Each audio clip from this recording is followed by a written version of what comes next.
ఈ రోజు ఎపిసోడ్ లో ఏం జరిగిందో తెలుసుకుందాం. నాగేశ్వరి అమ్మవారిని ప్రసన్నం చేసుకుని ఆ పిల్లల్లో విశాలాక్షి ఎవరో కనుక్కొని నాగలోకానికి తీసుకెళ్లిపోవాలనుకుంటుంది. శివుని అనుగ్రహం పొందిన పంచమి దగ్గర నుంచి పిల్లల్ని నాగేశ్వరి అమ్మవారి అనుగ్రహం పొందినా కూడా తీసుకెళ్లగలుగుతుందా లేదా అనేది మనం ఎపిసోడ్ లోకి వెళ్ళి తెలుసుకుందాం.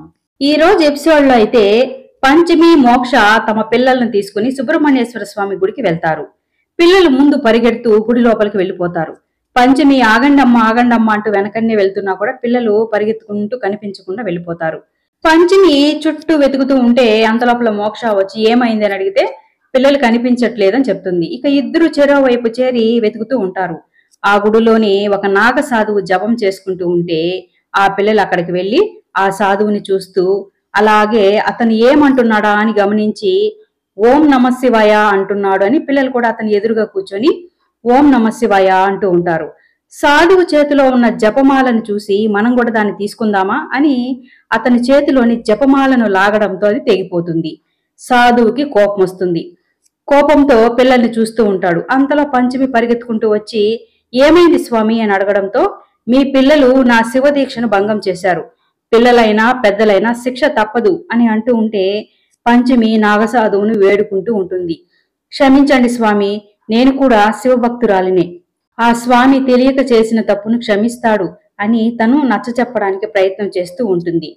సాధువు మాత్రం ఓహో నువ్వు శివభక్తురాలివి అనా నీ గర్వము, అయినా కూడా నువ్వు ఏ రహస్యాన్నైతే దాచిపెట్టాలి అనుకుంటున్నావో అది దాగదు, ఆ శివయ్య నీకు ప్రసాదించిన వరమే నీకు అరిష్టం కాబోతుంది, నువ్వు దాయాలనుకున్న రహస్యం దాగదు, ఇదే నా శాపం అని చెప్పి అక్కడి నుంచి కోపంగా వెళ్లిపోతాడు.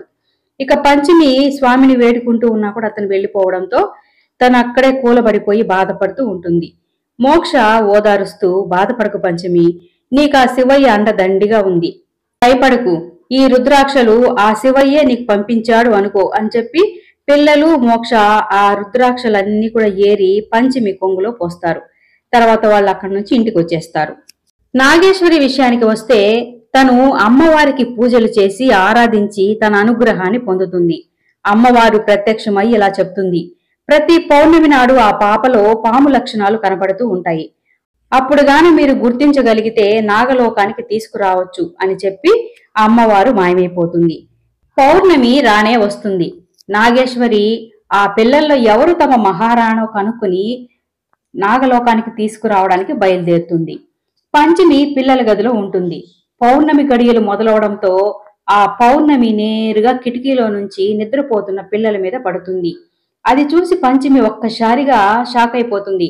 ఎందుకంటే ఆ వెన్నెల వైశాలి మీద పడగానే వైశాలి రూపము పాములాగా మారడం గమనించి భయపడిపోతుంది. నాగేశ్వరి చూస్తుందేమో అని పాప మీద బెడ్షీట్ కప్పేస్తుంది. కానీ అంతలోపల నాగేశ్వరి అక్కడ వచ్చి నిలబడడం చూసి వద్దు నాగేశ్వరి, నా బిడ్డల్ని నాకు దూరం చేయొద్దు, నీ కాళ్ళు పట్టుకుంటాను అని వేడుకుంటూ ఉంటే నాగేశ్వరి మాత్రం నాకు అమ్మవారి దయ ఉంది పంచమి, మా మహారాణిని నాగలోకానికి తీసుకువెళ్లడం ఎవ్వరూ ఆపలేరు, గడిచే ప్రతి పౌర్ణమి నీకు నీ బిడ్డను దూరం చేస్తున్నట్టే, ఎన్ని పౌర్ణమిలని కాపాడుకుంటావు పంచమి అని చెప్పడంతో పంచమి అయితే వద్దు నాగేశ్వరి అని వేడుకుంటూ ఉంటుంది. తీరా చూస్తే అది తన భ్రమగా భావించి ఊపిరి పీల్చుకుంటుంది. తర్వాత పంచమి గుడిలో నాగసాధువు చేతిలో తెగిపోయిన రుద్రాక్షలను తీసుకొచ్చి అల్లి శివుని మెడలో వేస్తుంది. తర్వాత పంచమి తమ పిల్లల గదిలోకి వచ్చేటప్పటికి నాగేశ్వరి పిల్లల్ని చూస్తూ ఉండడం చూసి నిజంగానే భయపడిపోతుంది.